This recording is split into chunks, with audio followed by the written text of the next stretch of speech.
Good morning. Thank you for joining us. Senator Merkley and I are releasing our report and findings from our recent trip to Israel, to the West Bank, to the border of Gaza, both the Egypt-Gaza border, the Israeli-Gaza border, and also our visits in Jordan and in Egypt. Before I discuss our report, I want to mention two other matters.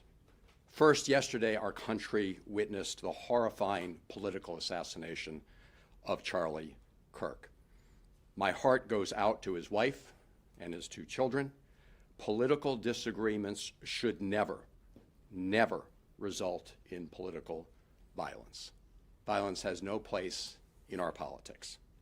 Today we also observe the somber anniversary of 9/11. We remember those whose lives were lost. We salute those who rushed toward danger, sacrificing themselves to save others. After that attack, our country rallied together to meet a common challenge. We need that spirit of unity today to meet huge challenges here at home and around the world. One of those is the conflict in the Middle East, including the horrific humanitarian disaster in Gaza today. Senator Merkley and I have been clear and unwavering in our position from the start that Israel has the right and the duty to defend its people after the horrific terror attacks by Hamas on October 7th. But from our trip, from our observations, from our firsthand accounts, it's clear that the Netanyahu government has gone far beyond targeting Hamas to imposing collective punishment on all the people of Gaza. The title of our report is "The Netanyahu Government is Implementing a Plan to Ethnically Cleanse Gaza of Palestinians. America is complicit. The world must stop it."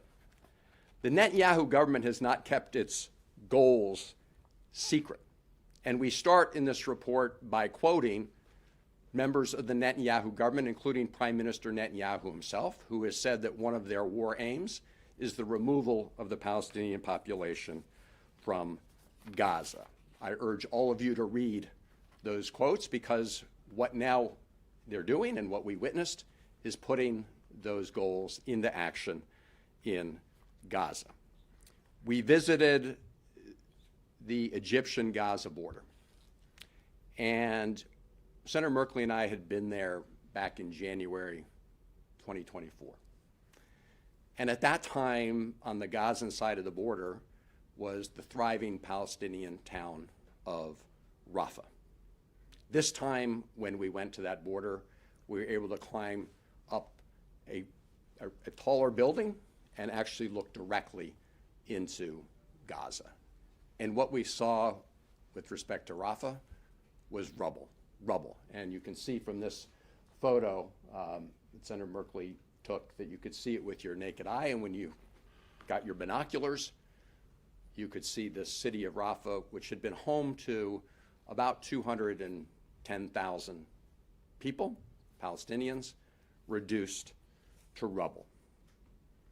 We also met with some very courageous souls, people with true moral courage, people who had served in the IDF, the Israeli Defense Forces, and served in Gaza, who told us that they had been part of this systematic destruction of civilian infrastructure.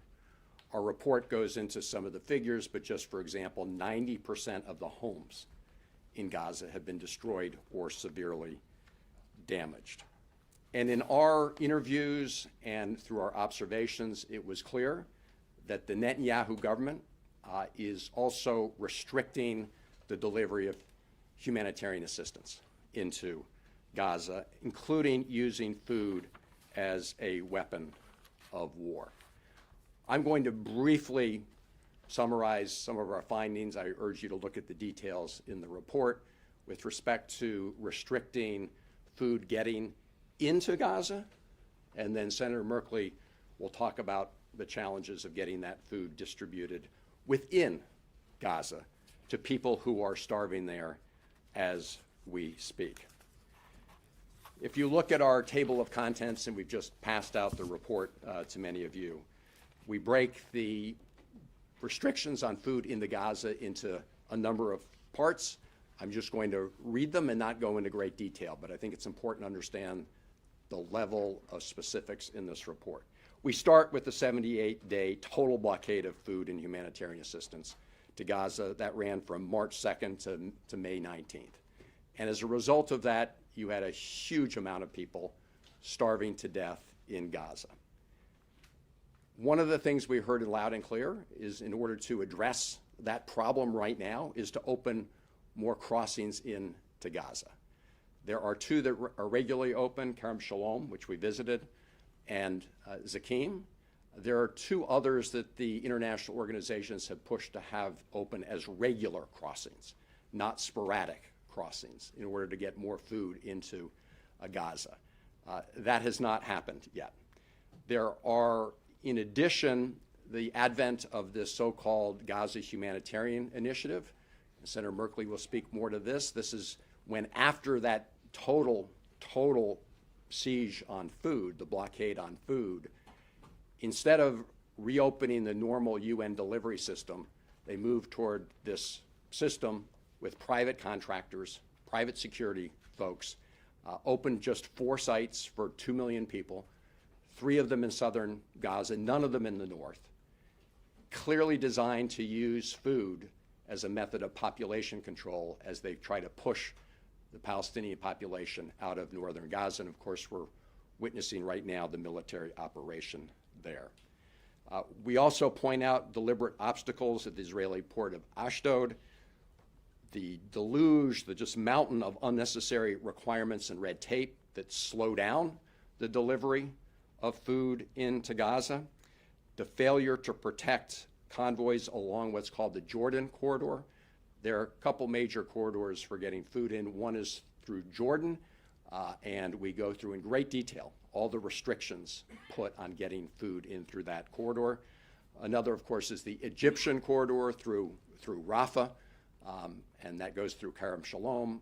Huge restrictions there as well. No clear list of banned and dual-use items. So, for example, when we spoke to the Jordanians, they said you can never predict what would be denied entry. And they had just learned, for example, that peanut butter and honey and dates could no longer be part of a convoy. And when a truck is turned around for one item that is restricted, they have to turn the whole truck around. And you'll see a great amount in this report about the detail of the huge amount of very deliberate red tape intended to restrict the flow of humanitarian aid and food. I will just highlight one example. It was one of our early stops at the port of Ashdod. This is a port, Israeli port north of Gaza, and it's the sort of receiving point for the World Food Program of food that's offloaded to be distributed to Gaza. They told us very clearly that because of unnecessary restrictions that have been recently imposed since the end of the blockade, 2,200 shipping containers worth of food were being unnecessarily blocked right there. Enough food to feed everyone in Gaza for 3 weeks. That is just one example, but it's part of the larger theme that we heard throughout about deliberate obstacles placed in the way of getting food to people in Gaza. I'll end with this. The Netanyahu government is now, talking about how their plan is the, quote, voluntary removal, transfer of Palestinians out of Gaza. If you read this report and you look at what's happening on the ground, you recognize how cruelly cynical that phrase is. There's nothing voluntary about wanting to depart when your home is gone, when your agricultural fields are no longer accessible and no longer arable, when your schools are gone, when all your cultural facilities are gone, when the city of Rafah is reduced to rubble. And so we, the United States, are complicit in all of this. because we're providing lots of taxpayer dollar support to the Netanyahu government to use weapons in Gaza, 2,000 bombs and other weapons. We have said that must stop, given what's happening right now in Gaza.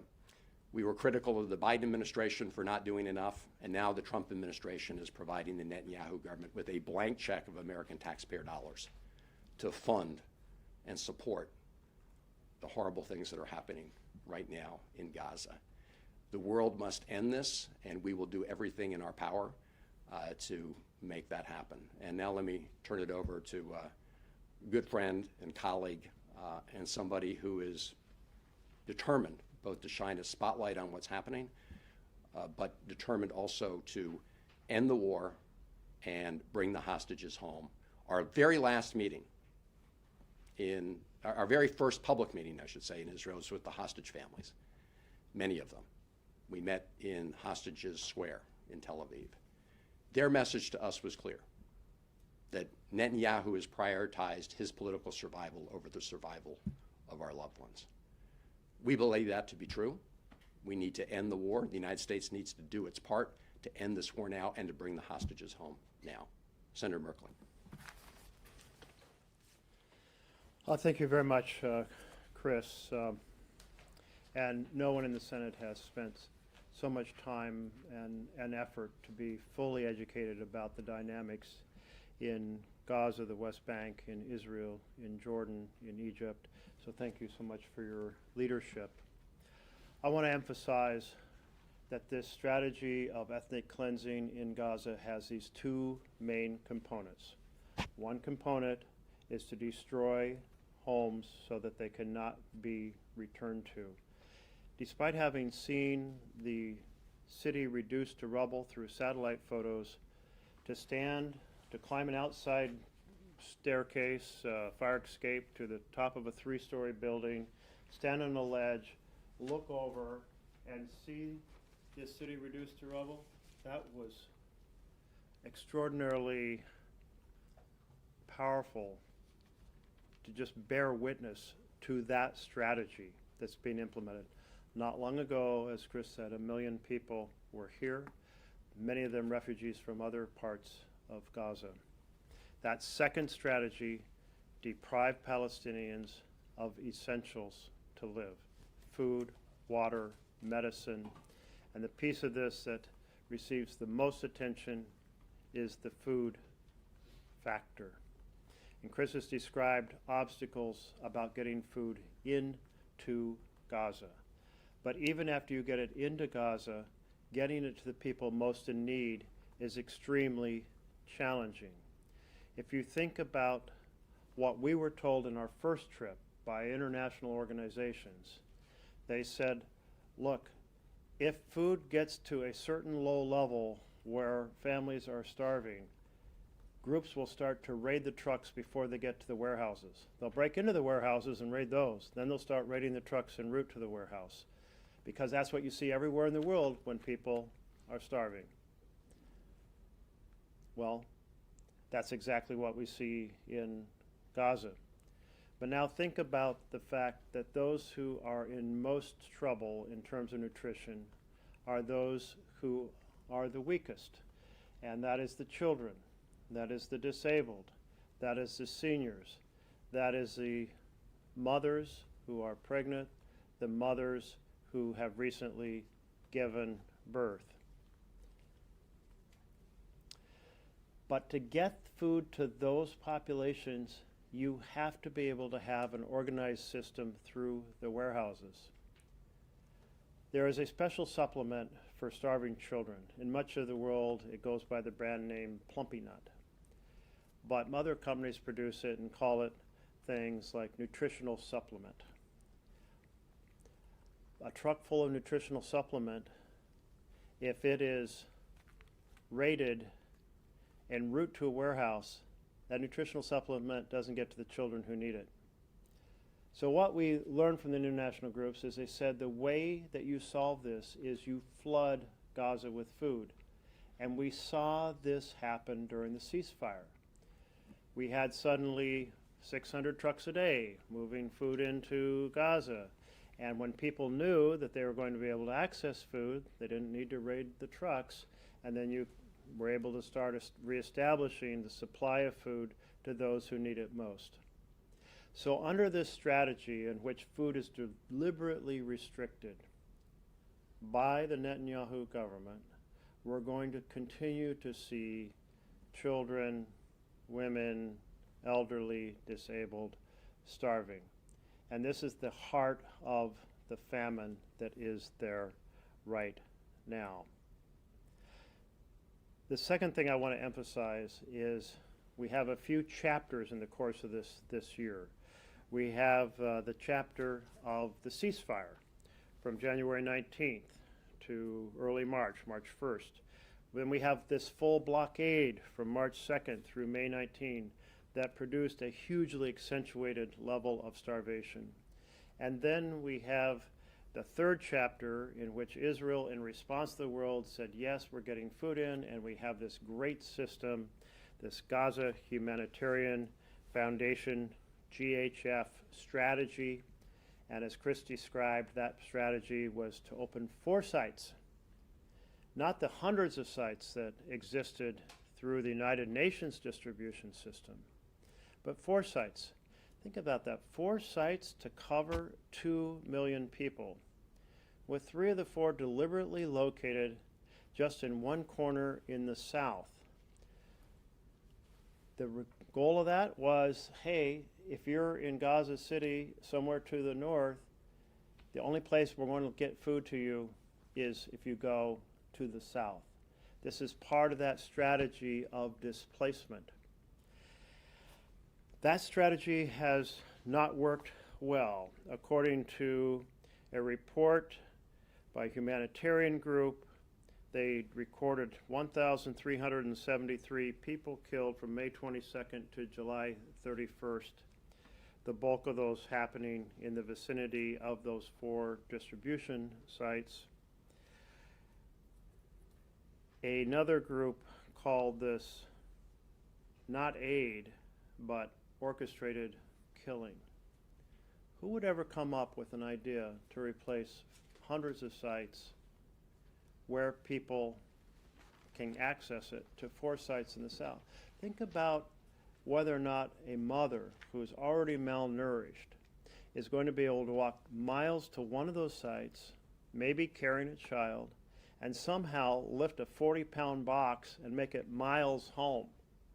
I mean, clearly this was a strategy that was not meeting the moment in any possible way, but a continuation of a strategy of food deprivation.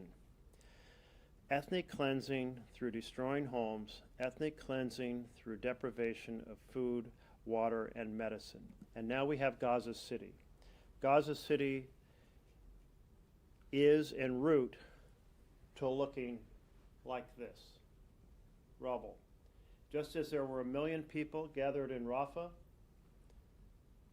the regular population plus folks who had fled from elsewhere in Gaza, and now it's rubble, there are 1 million people in Gaza City. And in a few months, it may look like this. What does that mean if we look down the lane? Well, it means 2 million people clustered in tents, without a food distribution system, without a clean water system, without a sanitary system, without a power system, without a communication system, without a roof over their head, with the goal of pushing people out of Gaza. And the United States is engaged in conversations to help find places where people might be shipped to. The United States has to quit being complicit in this ethnic cleansing, has to quit being complicit in this war crime. Thanks, Jeff. We're happy to take any questions that you have. Yes. Thank you, Senators. Eric Martin with Bloomberg News. I wanted to ask you about your conversations with the Trump administration, or your recommendations to the administration as to where U.S. policy should go from here, what leverage the U.S. should be putting on the Israeli government, the Netanyahu government, or what what the U.S. Request and urging should be to the government at this point in terms of its policy towards Gaza City and towards Gaza overall? Sure. As you saw, our conclusion is not only that the Netanyahu government is committing ethnic cleansing in Gaza, but the United States is complicit. We're complicit because we have effectively given the Netanyahu government a blank check. No restrictions, no red lines. And the Trump administration has therefore facilitated this. We were both critical of the previous administration for not doing enough. So the United States has the kind of leverage as a partner to be able to use our influence to end this war and bring the hostages home. I mean, after all, on the campaign trail, Donald Trump said on day one he was going to end the war in Gaza. He hasn't come close, and the reason he hasn't come close is he has refused to put the kind of pressure and use our leverage with respect to the Netanyahu government that we can do it. And if you talk to the, you know, if you as we did, if you talk to hostage families, and I think recent polling in Israel indicates this is the view of the majority of the people of Israel, that Netanyahu essentially prioritized his own political survival over the survival of the hostages and the end of the war. Yes. Hey, Stephen Gross with AP. I'm wondering, from the Senate and acknowledging that you're in the minority, what can be done? Are you expected to have any resolution votes or anything of that sort? Just following up on this. Sure. Well, both of us are members of the Senate Foreign Relations Committee, and both of us are members of the Senate Appropriations Committee. And in both those committees, there are opportunities to put things to a vote and make sure that people are on the record. In the Senate in the Foreign Ops Committee, the Appropriations Committee, that is where a lot of the funding is to support military assistance to Israel and to the Netanyahu government. That's also where the administration we suspect, would get the funding to support something like the GHF. So we will be looking at opportunities there to hold the Netanyahu government accountable and try to get desperately needed humanitarian assistance and food to people in Gaza. It is significant that in the last two votes we had on arms sales in the U.S. Senate, 27 senators said we shouldn't be providing rifles. Those rifles are used both in Gaza and on the West Bank.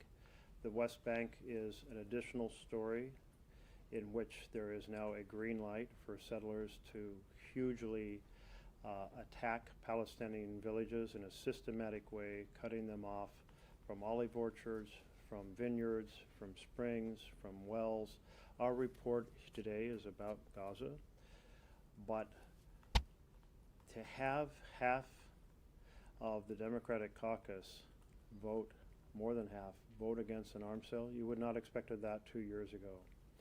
I've been throughout my life a passionate supporter for Israel, believing in the vision of a homeland for the Jewish people, believing that they had hostile neighbors, and wanting to do everything I can to help strengthen them. But the same values that made me a champion for Israel compel me to say what they are doing to the Palestinians, both in West Bank and in Gaza, is absolutely wrong. And I do hope we can press internationally for 2 states, for 2 people. I still believe it's the best way for peace and prosperity for both Israelis and Palestinians. Yes. Hey. Tricia Zengerly from Reuters. Do you think that incidents in the U.S. reaction, like the attack on Doha yesterday or the day before, time, right, will have any influence? I mean, there were reports that, and the president said that he was unhappy about it. Do you think that that article have any influence on the attitude toward helping Gaza, or are the two things just separate? It's hard to read the minds of the Trump administration. We've been following their statements on the attacks that took place in Doha. It does make clear, and should make clear to the Trump administration, if they didn't already realize it, that the Netanyahu government is not interested in a negotiated settlement that brings the hostages home and ends the war. I mean, it's been pretty clear from the beginning that Netanyahu is a servant to the most far-right extreme elements in his coalition, who have threatened to leave his government if he was to end the war in Gaza at this point. So I hope that the Trump administration wakes up. Netanyahu has played Donald Trump beautifully through all of this. I hope that some of the more recent actions they've taken are a wake-up call.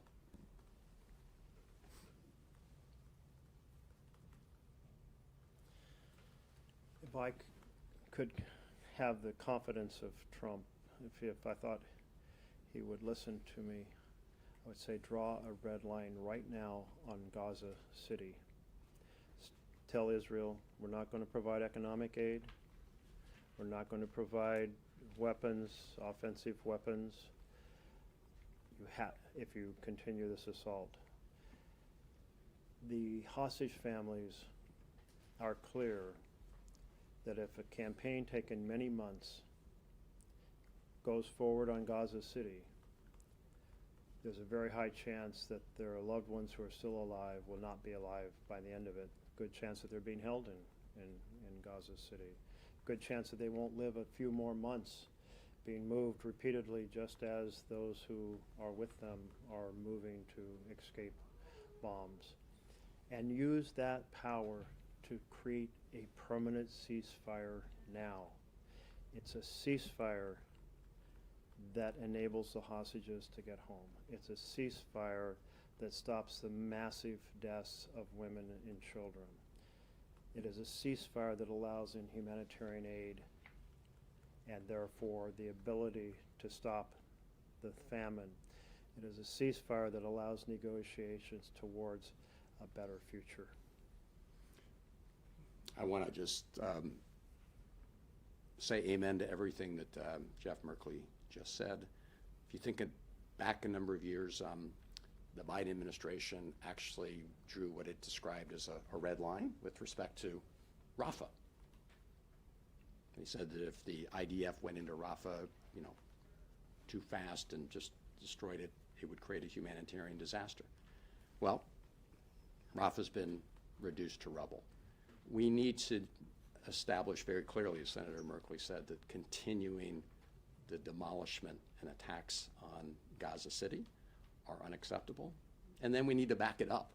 We need to back it up by using U.S. influence in the way that we've said, to do what Donald Trump said he was going to do on day one, end the war and bring the hostages home. I do just want to say, with respect to the West Bank, and we have a little bit in this report on the West Bank. It is not the focus of the report, but both of us, have been there in prior years, and you can see the changes rapidly taking place in terms of more illegal settlements, trailers on the top of hills, Palestinians being pushed off of their lands. And in this report, we do describe what's happening on the West Bank as ethnic cleansing in slow motion.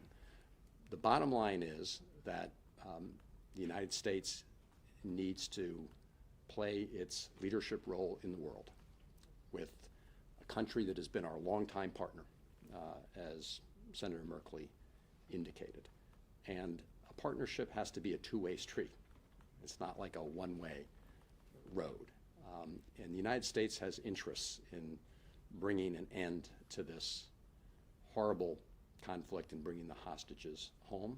We have strategic interests. We have moral interests as a country that says we stand up for human rights around the world. And so really this is the time to use that influence to end the war and bring the hostages home.